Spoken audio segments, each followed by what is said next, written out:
Welcome two bit inning. साथ में मिलकर शुरू करते हैं जिंदगी की दूसरी इनिंग। पर्पस इस वीडियो को बनाने का ये है कि काफी सारे लोगों में पैनिक है चाइना की न्यूज को लेके। और हम सब लोग जानते हैं कि इंडिया के अंदर करीबन जितने भी टोटल क्रिप्टो में यूजर्स हैं 51% जो यूजर्स हैं वो 2021 के अंदर एंटर किए हैं। एंड आई एम श्योर कि जब काफी सारे लोग जब इसके अंदर जब नए हैं तो उनके लिए वो पैनिक में जाना लाजमी है। मतलब जो चाइना की न्यूज़ है, मुझे याद है कि जब 2016 में मैं क्रिप्टो के अंदर एंटर किया था तो 2017 में जब आईसीओ को बैन किया था चाइना ने, और आउटराइटेडली मतलब आईसीओ को नए टोकन ना चाइना के यहाँ से इशू नहीं हो सकते थे। और उस टाइम पे उसने कंप्लीट नेगेटिव स्टांस लिया था आईसीओ के अगेंस्ट, बिटकॉइन के अगेंस्ट। तो उस टाइम में भी बड़े ऐसी न्यूज आर्टिकल्स आते थे तो बहुत पैनिक हो जाता था। तब अंडरस्टैंडिंग और कन्विक्शन इस लेवल की थी नहीं कि क्या होगा, बट ये पता था कि इसका इम्प्लीकेशन बिटकॉइन पे और ओवरऑल क्रिप्टो पे बहुत होगा। तो पैनिक के अंदर काफी बार ऐसा हुआ कि हमने पास्ट में जब नए नए क्रिप्टो में थे तो सेल किया। एंड आई एम श्योर कि इस वक्त भी 2021 में भी ऐसा हो रहा होगा। अच्छा, हैरान कर देने वाली बात यह है कि अब देखो कि इतना बड़ा अपडेट ट्विटर का था, राइट। कि ट्विटर जो कि दुनिया का सबसे बड़ा सोशल मीडिया नेटवर्क है, मतलब फेसबुक हो गया, ट्विटर हो गया, इंस्टाग्राम हो गया, राइट। ये दुनिया के टिकटॉक हो गया, ये दुनिया के इतने बड़े सोशल मीडिया प्लेटफॉर्म्स है। और ट्विटर की तो इम्पोर्टेंस और ज्यादा बढ़ जाती है बिकॉज ये one of the fastest growing network है दुनिया भर में। और दुनिया भर में ऐसा कोई पॉलिटिशियन, कोई ऐसा इंसान नहीं होगा जो ट्विटर पे नहीं होगा। और अगर वो कोई पोजीशन होल्ड करता है किसी पर्टिकुलर जगह पे तो आई एम श्योर कि वो ट्विटर पे होता ही होता है। ये हम सब ने देखा है। तो आप सोचो कि ट्विटर जो है कि इतना बड़ा दुनिया का नेटवर्क, और बिटकॉइन जो दुनिया का इतना बड़ा मॉनेटरी नेटवर्क है, ट्विटर जो है वो बिटकॉइन का जो नेटवर्क है उसको इंटीग्रेट कर लेता है अपने सिस्टम पे। अब आप कहीं पे किसी भी जगह पे एक ट्विटर यूजर दूसरे ट्विटर यूजर को टिप दे सकता है। तो ट्विट टिप का मतलब ये कि अब आप बिटकॉइन के अंदर वो पेमेंट कर सकता है। आप अपने फेवरेट इन्फ्लुएंसर को टिप दे सकते हो। आपको किसी का कंटेंट पसंद आ रहा है तो आप टिप दे सकते हो। आप किसी भी यूजर को जो है बिटकॉइन ट्रांसफर कर सकते हो अगर वो ट्विटर के ऊपर है। तो एक तरीके से आप ये समझो कि ट्विटर जो है वो एक तरीके का पेमेंट नेटवर्क बन गया है और उसने बिटकॉइन को इंटीग्रेट कर लिया है, राइट। अब ये कितनी बड़ी डेवलपमेंट थी, मतलब काफी सारे लोग ये इस न्यूज को, जो कि इतनी बड़ी डेवलपमेंट है, उसको इग्नोर कर दिया। और जो शाम होते होते अगले दिन जो चाइना की न्यूज है कि चाइना के अंदर जितनी भी क्रिप्टो से रिलेटेड जो एक्टिविटीज हैं, चाहे वो ट्रेडिंग है, चाहे वो क्रिप्टो से रिलेटेड बिजनेसेस हैं, उनको जो सेंट्रल बैंक ऑफ चाइना है, जो पीपल्स बैंक ऑफ चाइना है, उसने उनको इलीगल करार कर दिया कि वहां पे अब कोई भी क्रिप्टो एक्टिविटी नहीं हो सकती। तो आप सोचो कि एक नेगेटिव न्यूज ने एक इतनी बड़ी पॉजिटिव न्यूज पे कितनी भारी पड़ गई। अगर आप मेरे से पूछो ऑनेस्टली स्पीकिंग तो जो ट्विटर का बिटकॉइन को इंटीग्रेट करना was a much much bigger and a massive news in comparison to the China's news. Because ये चाइना की जो न्यूज है ये कोई पहली बार ऐसा नहीं हुआ है। ये 2013 में भी हुआ था, राइट। जो सबसे पहले तो 2013 में हुआ, 2017 में हुआ, और अब हम देख रहे हैं कि 2021 में हुआ।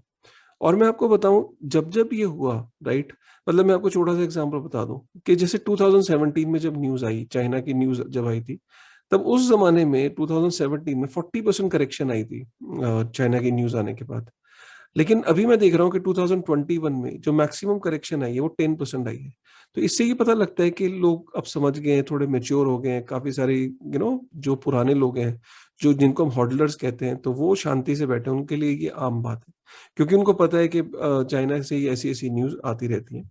लेकिन जो नए लोग हैं आई एम श्योर कि उनमें पैनिक ज्यादा है। इसीलिए क्यों मैं ये कहता हूँ, क्योंकि 51% लोग अगर इंडिया में एंटर किए क्रिप्टो में तो दुनिया भर में भी situation more and less same ही है कि काफी सारे नए लोग इस स्पेस में एंटर किए। और उन्होंने पॉजिटिव न्यूज को छोड़ के जो नेगेटिव न्यूज है, जो स्पेशली चाइना की न्यूज है, उसको देख के उन्होंने पैनिक सेलिंग कर दी। तो आज हमारा जो डिस्कशन है वो इस चीज पे कि चाइना आखिर चाहता क्या है, चाइना का ऑब्जेक्टिव क्या है, चाइना से ऐसी ऐसी न्यूज क्यों आ रही है बार बार। तो थोड़ा सा हम इस बारे में डिस्कस करेंगे, खासकर अगर आप बिगनर हो, ताकि आपको एक मोटा मोटा एक अंडरस्टैंडिंग का पता लग जाए कि चाइना आखिर चाहता क्या है। और अगर आपको ये कंटेंट पसंद आए ना तो प्लीज वीडियो को लाइक जरूर करिएगा। कुछ बड़े इंटरेस्टिंग फैक्ट्स आपको बताने जा रहा हूँ। देखिए 24 अक्टूबर 2019 को शी जिनपिंग जो चाइना का जो प्रेसिडेंट है, उसने पहली बार एक पब्लिक स्पीच के दौरान ये बोला कि जो ब्लॉकचेन है, राइट, जो ब्लॉकचेन टेक्नोलॉजी है, उसको एक नेशनल प्रायोरिटी की तरह ट्रीट किया जाएगा चाइना में, और ये देखा जाएगा, ये इवैल्यूएट किया जाएगा किस तरीके से जो ब्लॉकचेन है उसका जो यूज केस है उसको चाइनीज नेशनल की रोजमर्रा की जिंदगी में कैसे यूज किया जा सकता है। कैसे उसको यूज किया जा सकता है कि वो किस तरीके से रोजमर्रा की जिंदगी में जो लोग कैश को यूज कर रहे हैं या जो करंट पेमेंट सिस्टम को यूज कर रहे हैं, किस तरीके से ये उसको अगर डिसरप्ट कर सकता है। तो ये स्टेटमेंट के बाद अचानक बहुत ज्यादा बुलिशनेस हो गई। इनफैक्ट क्रिप्टो के अंदर भी ब्लॉकचेन वर्ड को जब सुना तो काफी सारे पॉजिटिव आर्टिकल आने लगे कि चाइना प्रो ब्लॉकचेन है, प्रो क्रिप्टो है, प्रो बिटकॉइन है, इस तरह की न्यूज आने लगी। लेकिन एक्चुअली में उसने, जो शी जिनपिंग है वो स्मार्ट था, उसने जो ब्लॉकचेन वर्ड का जो इस्तेमाल किया था वो एक मार्केटिंग टूल की तरह किया था, राइट, कि चाइना प्रो टेक्नोलॉजी है। लेकिन उस टेक्नोलॉजी के पीछे जो नीयत है चाइना की, वो कहीं ना कहीं बहुत ही अलग है। और वो इसलिए क्योंकि हम सब जानते हैं कि चाइना के जो रूलर्स है, चाइना की जो पार्टी है, जो कम्युनिस्ट पार्टी है, जो प्रेसिडेंट है, वो कंट्रोल पसंद करते हैं, राइट। एक तरीके के आप ये समझो कि चाइना में ऑलमोस्ट एक तरीके की डिक्टेटरशिप है, राइट। डेमोक्रेसी तो है नहीं जैसे इंडिया में है, वहां पे एक तरीके की डिक्टेटरशिप है। अब किसी भी डिक्टेटर से अगर आप बात करोगे, राइट, और उससे पूछोगे कि उसे क्या पसंद है, तो डिक्टेटर को कंट्रोल पसंद है। और कंट्रोल किस तरीके से होता है, तो पुराने जमाने में लोग तलवार के बेसिस पे कंट्रोल करते थे, डरा के कंट्रोल करते थे। इस समय अगर सपोज एक डिक्टेटर हो, आज के जमाने का डिक्टेटर हो, और उसको अगर एक ऐसी टूल मिल जाए, एक ऐसा यंत्र मिल जाए, एक ऐसी जादू की छड़ी मिल जाए जिससे वो लोगों की फाइनेंशियल जिंदगी को, उनकी डेली के आदान प्रदान को अगर कंट्रोल कर ले, तो क्या इससे बड़ा कोई टूल हो सकता है कंट्रोल का। मतलब उदाहरण के तौर पे मैं आपको बताऊं कि सपोज करो कि आप डिजिटल युआन जो है, राइट, ये सक्सेसफुल हो जाता है। जो चाइना चाहता है कि जो उसका जो डिजिटल युआन है वो अल्टीमेटली कैश को रिप्लेस कर दे, लोग वहां पे कैश को यूज करना ही छोड़ दें। तो सोचो कि आपके पास एक वॉलेट होगा, सरकार ने उसके अंदर आपको डिजिटल युआन दिए, अब आप डिजिटल युआन को स्पेंड कर रहे हो अपनी रोजमर्रा की जिंदगी में। अब किसी भी वक्त पे for X Y Z reason Chinese government को आप पसंद नहीं आ रहे, राइट, तो वो क्या करेंगे? उनको करना कुछ नहीं है, वो बैकडोर में जाके आपके वॉलेट को स्विच ऑफ ही तो करना है। और जब आपको स्विच ऑफ कर दिया और पूरी चाइनीज इकोनॉमी में कोई कैश यूज नहीं कर रहा, सिर्फ जो डिजिटल युआन है वही यूज होता है, और चाइनीज गवर्नमेंट ने आपका वॉलेट ऑफ कर दिया बैकडोर से एंट्री करके, तो आप क्या करोगे? आप बेसिकली उस देश के अंदर, चाइना के अंदर, आप एक एलियन की तरह हो जाओगे। क्यों? क्योंकि आप ऑलमोस्ट एग्जिस्ट तो करते होगे एज अ ह्यूमन, बट आपका जो एग्जिस्टेंस है वो किस काम का? क्योंकि जब आप कोई चीज खरीद नहीं सकते, कोई चीज आप खरीद के खा नहीं सकते, किसी को आप पे नहीं कर सकते, आप ट्रैवल नहीं कर सकते, आप मेट्रो में नहीं जा सकते, आप बस में नहीं जा सकते, आप कोई स्पेंडिंग नहीं कर सकते, तो आपकी एग्जिस्टेंस का फायदा क्या है? तो ये है कंट्रोल। अभी तक क्या है कि अगर मैं आपको बताऊं कि क्या अभी वहां पे कंट्रोल नहीं है, बिल्कुल अभी भी कंट्रोल है। अगर मैं बोलता हूं तो चाइना के अंदर वैसे भी जो कैश की स्पेंडिंग है वो ड्रॉप होती चली जा रही है। लेकिन अभी क्या है कि क्योंकि ये कॉम्प्लेक्स सिस्टम है, अगर डिजिटल में लोग वीपे को यूज कर रहे हैं, लोग अलग अलग बैंक्स को यूज कर रहे हैं, लोग अलग अलग एप्लीकेशंस को यूज कर रहे हैं, तो जो वो लेजर्स हैं वो ये एंटिटीज मेंटेन करती हैं। तो अगर सपोज करो एक डिक्टेटर है, अगर एक चाइना की गवर्नमेंट है, अगर उसे कोई डेटा चाहिए होता है तो उसे अभी रिलाई करना होता है थर्ड पार्टीज पे। वी चैट से डेटा लेना पड़ता है, बैंक्स से डेटा लेना पड़ता है, अलग अलग एंटिटीज से डेटा कोलेक्ट करना पड़ता है। लेकिन ब्लॉकचेन उसे ये इनेबल कर देगा कि एक सेंट्रल लेजर होगा, राइट, एक सेंट्रलाइज लेजर होगा, बाकी सारे सिस्टम, बाकी सारे डिजिटल जो मोड्स ऑफ पेमेंट है वो क्लोज कर दिए जाएंगे, और सिर्फ डिजिटल युआन होगा। वो डिजिटल युआन जिसका पूरा कंट्रोल चाइनीज गवर्नमेंट के हाथ में होगा। तो वो इसे इसलिए सक्सेसफुल बनाना चाहते हैं इस सीबीडीसी को, जिसको सीबीडीसी कह लीजिए या डिजिटल युआन कह लीजिए। उनकी नंबर वन प्रायोरिटी ये है कि अपने नेशनल्स पे, अपने अपने देश के अंदर हर एक फाइनेंशियल एक्टिविटी पे वो कंट्रोल चाहते हैं। और ये ब्लॉकचेन के थ्रू वो अचीव, उनको लगता है कि वो गोल को अचीव कर सकते हैं। तो इसीलिए वो ब्लॉकचेन का नाम लेके एज अ मार्केटिंग टूल ये तो दिखा रहे हैं दुनिया को कि हम वो प्रो टेक्नोलॉजी, हम प्रो ब्लॉकचेन है, लेकिन उनका जो ऑब्जेक्टिव ये है कि वो डिजिटल युआन को सक्सेसफुल करना चाहते हैं। और चाइना से हम ये एक्सपेक्ट कर सकते हैं। एक ऐसा देश जिसने कभी यूट्यूब को अलाउ नहीं किया, एक ऐसा देश जिसने कभी गूगल को अलाउ नहीं किया, एक ऐसा देश जिसने कभी फेसबुक को अलाउ नहीं किया, क्या हम उससे ये एक्सपेक्ट करते हैं कि वो बिटकॉइन को अलाउ करेगा? अगर हम देखें तो बिटकॉइन, अगर टोटलिटी में देखें, तो बिल्कुल ऑपोजिट है चाइनीज की आइडियोलॉजी के। बिटकॉइन एक ऐसी चीज है जो शायद पहली बार चाइना जिसको कंट्रोल नहीं कर सकता, जिसे किल नहीं कर सकता, जिसे बैन नहीं कर सकता। वरना आप सोचो कि जो जो चीज दुनिया में पॉपुलर हुई और जो उसे लगा कि ये उसके देश से ओरिजिनेट नहीं हुई है, वो उसे कंट्रोल नहीं कर सकता, तो उसने एग्जैक्ट उसकी कॉपी बनाई और अपने नेशनल्स को बोला ये है रियल टेक्नोलॉजी, ये हमारी होम ग्रोन टेक्नोलॉजी है, इसको यूज करो। चाहे वो वी चैट था व्हाट्सएप की जगह, चाहे वो उनका सर्च इंजन है गूगल की जगह, राइट? तो ये हमेशा से चाइना ने किया। उसी स्ट्रैटेजी को फॉलो करते हुए, राइट, चाइना ने बोला कि ओके फाइन, बिटकॉइन ग्रो कर रहा है, क्रिप्टो ग्रो कर रहा है, बिटकॉइन को की जो टेक्नोलॉजी को उसने अपने गोल्स के लिए उसको वो यूज करना चाह रहा है, और वो वहां के नेशनल्स को ये बताएगा कि जो बिटकॉइन अचीव कर सकता है वो डिजिटल युआन भी अचीव कर सकता है, और वो उन्हें मोटिवेट करेगा उसे ही यूज करने के लिए, बाय हुक और बाय क्रुक। तो ये ऑब्जेक्टिव है चाइना का, और ये चाइना से हम एक्सपेक्ट कर सकते हैं। वो क्यों बिटकॉइन को एक्सेप्ट करेगा? वो कभी भी नहीं करेगा, क्योंकि बिटकॉइन एक ओपन सोर्स है, एक डिसेंट्रलाइज है, सेंसरशिप रेजिस्टेंस है, राइट? कोई उसको गवर्न नहीं कर सकता। वो कभी भी चाइना को पसंद नहीं आएगा। एक ग्लोबल नेटवर्क जिसपे उसका कंट्रोल ना हो, सोचो वो कैसे चाइना को पसंद आ जाएगा। इसीलिए जो सबसे बड़ा टेस्ट था, मैं आपको बताऊं, अगर बिटकॉइन को वाकई में फेल हो, अगर मैं 1 मिनट को मैं कहता हूँ कि बिटकॉइन का जो सबसे बड़ा लिटमस टेस्ट था वो पता क्या था? वो इसी साल बिटकॉइन ने उस टेस्ट को झेला। दुनिया की जो 60 to 65% जो माइनिंग होती थी बिटकॉइन की, वो चाइना के अंदर से होती थी, और चाइना ने 100% बिटकॉइन की माइनिंग को बैन कर दिया। मैं सच बता रहा हूं, वो रियल टेस्ट था बिटकॉइन का। क्योंकि दुनिया में ये भ्रम की स्थिति थी कि अगर बिटकॉइन, चाइना ने बिटकॉइन की माइनिंग को बंद कर दिया तो बिटकॉइन खत्म हो जाएगा। लेकिन क्या ऐसा हुआ? रातों रात वहां से माइनर्स निकले अपना हार्डवेयर लेके, और पूरी दुनिया में वो स्प्रेड आउट हो गए। और क्या हुआ?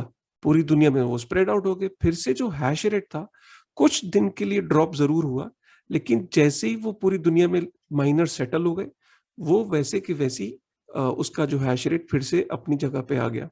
इससे क्या पता लगता है? कि बिटकॉइन का नेटवर्क एजाइल है। किसी के बंद कर देने से बिटकॉइन का नेटवर्क क्लोज नहीं हो जाएगा।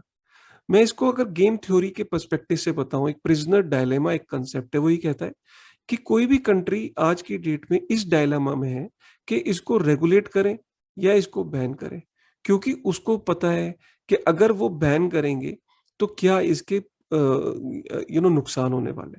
इसको मैं इस तरीके से समझाता हूँ कि आज अगर चाइना क्रिप्टो को बैन कर देता है, बिटकॉइन को बैन कर देता है, उसने माइनिंग बैन करी, क्या हुआ? एक पूरा का पूरा जो मॉनेटरी कैपिटल, हार्डवेयर और इंटेलेक्चुअल कैपिटल, जो कि वहां माइनर्स थे, एंटरप्रेन्योर्स थे, वो सारे के सारे चाइना से मूव कर गए। उसी तरीके से जो अगर आप क्रिप्टो को टोटली बैन कर देते हो, तो जो मॉनेटरी कैपिटल है, जो फाइनेंशियल कैपिटल है, वो एकदम आपकी कंट्री से फ्लो करके जो दूसरी कंट्री में चली जाती है जहां पे प्रो बिटकॉइन या प्रो क्रिप्टो एनवायरमेंट है। जैसे कि यहाँ से निकल के माइनर्स यूएस चले गए, कोई कजाकिस्तान चला गया, कुछ अफ्रीका चला गया, कोई एशिया में सेटल हो गया। तो वैसे ही जो मॉनेटरी कैपिटल है वो मूव कर जाती है ऐसी जगह पे जहाँ पे बिटकॉइन के अगेंस्ट नहीं है, जो एंटी बिटकॉइन नहीं है, जो प्रो है। तो दुनिया में क्या सारे एंटी बिटकॉइन होने वाले या एंटी क्रिप्टो है? नहीं। एल सेल्वाडोर जैसी कंट्रीज भी आ रही हैं जो बिटकॉइन को एज अ लीगल टेंडर कर रही है, राइट? और लैटिन अमेरिका में कितनी सारी कंट्रीज हैं जो प्लानिंग कर रही हैं ऑलरेडी बिटकॉइन को एज अ लीगल टेंडर करने के लिए। तो ये ऐसी जगहों पे जो कैपिटल है वो मूव कर जाएगी। तो ये सूनर और लेटर कंट्रीज को ये रियलाइज हो जाएगा कि मेरे बिटकॉइन को बंद कर देने से कुछ नहीं होने वाला, बिकॉज अल्टीमेटली मैं अपने पैर पे कुल्हाड़ी मार रहा हूँ। मेरे यहाँ से जो मॉनेटरी कैपिटल है और जो इंटेलेक्चुअल कैपिटल है वो शिफ्ट होती जा रही है। तो ये चाइना को आज नहीं तो कल रियलाइज होगा, और ये किसी भी कंट्री को रियलाइज होगा कि इसको बैन या इसको बंद नहीं किया जा सकता। आप सिर्फ और सिर्फ इतना कर सकते हो कि अपने सिटीजन्स को इस ओपन नेटवर्क के अंदर पार्टिसिपेट नहीं करने दोगे, इन्वेस्ट नहीं करने दोगे, कोई इशू नहीं है।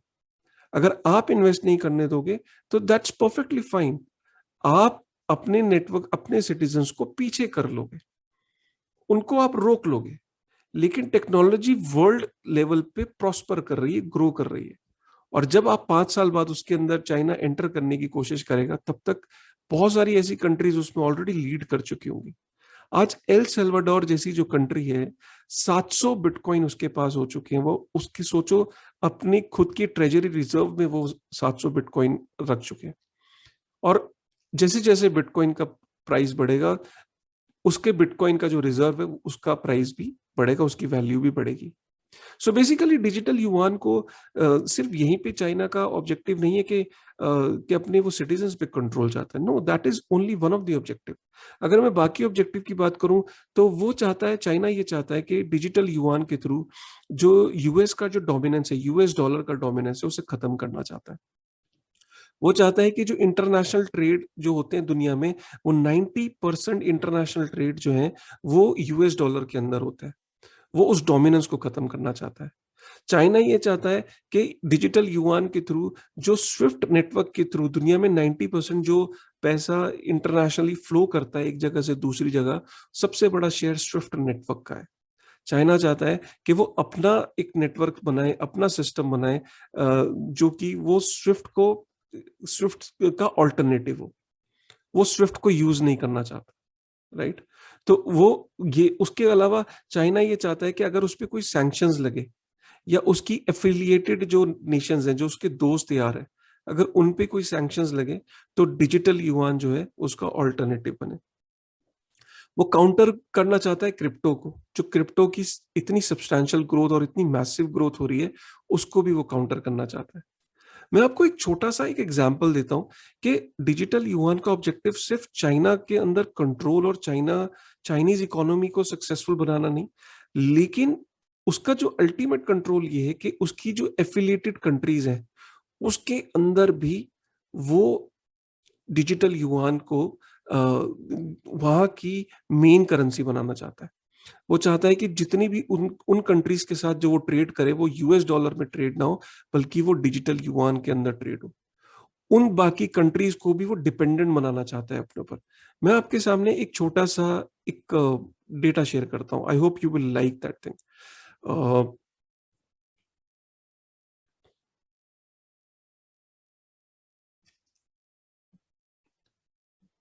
आप ये देखिए, ये एक आर्टिकल है द गार्डियन में। गार्डियन के अंदर ये आर्टिकल ये कहता है कि China belt and road initiative है चाइना का, जिसके अंदर वो 60 से ऊपर कंट्रीज हैं जिनके अंदर वो या तो रोड बना रहा है, मतलब चाइना से लेके उस कंट्री के अंदर रोड बन रही है या उस कंट्री के अंदर से क्रॉस करेगी, या उन सारे देशों को, 60 देशों को सी रूट से कनेक्ट कर रहा है या रोड से कनेक्ट कर रहा है। और ये सारे जनरली इसमें ज्यादातर देश वो हैं जहां पे जिन कंट्रीज ने चाइना से बहुत ज्यादा लोन ले रखा है, जो डेट रिडन है। तो चाइना क्या कर रहा है कि काफी सारी कंट्रीज ऐसी हैं, जैसे पाकिस्तान है, मालदीव्स है, ऐसी बहुत सारी कंट्रीज है जिन्होंने चाइना का बहुत ज्यादा पैसा वापस करना है। तो चाइना उनके साथ क्या कर रहा है कि बदले के में वो उनका डेट माफ कर रहा है, और बदले में वो चाह रहा है कि उनको एक कुछ जमीन वहां से मिल जाए जहां से वो अपनी इस कॉरिडोर को बना सके। और ना चाहते हुए भी उन कंट्रीज को उस कॉरिडोर के लिए उसे चाइना को अलाउ करना पड़ रहा है। इससे चाइनीज की जो डोमिनेंस है पूरे रीजन में, चाहे वो एशिया हो, यूरोप हो, वो पूरी दुनिया में कंट्रोल करना चाहता है। इनफैक्ट ये 60 कंट्रीज की अगर मैं पॉपुलेशन बताऊं तो करीब 50% पॉपुलेशन दुनिया की इन 60 कंट्रीज में रहती है। अगर ये 60 कंट्रीज में उसकी डोमिनेंस बढ़ गई तो ये डिजिटल युआन को भी इन कंट्रीज के अंदर वो पुश करेगा। आज वो सिर्फ इंफ्रास्ट्रक्चर पुश कर रहा है, आज वो उधारी के बदले में कि भाई तुमने मेरी उधारी देनी है, मैं उधारी माफ कर दूंगा, मुझे अपने यहाँ से कॉरिडोर दो, मुझे अपनी जमीन दो। आज वो ये कर रहा है, कल को वो ये करेगा कि तुम्हारी जो जो तुम्हारे साथ जो ट्रेड होगा वो डिजिटल युआन के अंदर होगा। और डिजिटल युआन के अंदर ही आगे से वो ट्रेडिंग करेगा और उनकी भी, उन कंट्रीज की भी बैकबोन डिजिटल युआन को बनाने की वो कोशिश करेगा। ये चाइना का प्लान है, ये चाइना का ऑब्जेक्टिव है। क्या ये ऑब्जेक्टिव उसका क्रिप्टो से पूरा हो जाएगा? ये ऑब्जेक्टिव उसका कभी भी at any given point of time crypto से पूरा नहीं होगा। तो इसीलिए चाइना के अंदर से आपको बार बार ऐसी न्यूज आज भी आ रही है और आपको फ्यूचर में भी ऐसी न्यूज आएंगी कि जहां चाइना कंप्लीट ऑपोजिट एक हार्श स्टांस लेगा बिटकॉइन के अगेंस्ट या क्रिप्टो के अगेंस्ट। तो ये डिटेल्स हैं, ये अपडेट थी चाइना की। आई एम श्योर अगर आप नए हो क्रिप्टो के अंदर तो आपको ये एनालिसिस, ये वजह, ये वीडियो बहुत पसंद आया होगा और आपको क्लैरिटी हो जाएगी कि आपको इस न्यूज आर्टिकल से इतना डरने की जरूरत नहीं है। आपको एक लॉन्ग टर्म पर्सपेक्टिव रखने की जरूरत है। आपको ये कन्विक्शन होना चाहिए कि एज चाइना हो चाहे कोई भी कंट्री हो, बिटकॉइन को एज अ टेक्नोलॉजी सिर्फ अपने नेशनल्स को रोक सकती है, लेकिन as a technology bitcoin die नहीं होने वाला। एज अ टेक्नोलॉजी बिटकॉइन रुकने नहीं वाला। एज अ टेक्नोलॉजी बिटकॉइन को जब जब कोई हॉस्टाइल बनेगा उसके अगेंस्ट, वो फ्रेंडली कंट्री में मूव कर जाएगा। उसकी इंटेलेक्चुअल कैपिटल और उसकी टेक्नोलॉजी और उसकी मॉनेटरी कैपिटल सारी की सारी इतनी एजाइल है कि रातों रात दूसरी कंट्री में मूव कर जाएगी। तो ये था मेरा आज का वीडियो बनाने का पर्पस। अगर आपको ये पसंद आया हो, प्लीज वीडियो को लाइक करेगा और शेयर करिएगा अपने आसपास। अगर कोई न्यू कमर है, आपका कोई दोस्त जो नया है क्रिप्टो में, तो उसके साथ ये नॉलेज को जरूर शेयर करिएगा। ऐसी वीडियो आगे भी हम फ्यूचर में लेके आते रहेंगे। With this thought, thank you very much.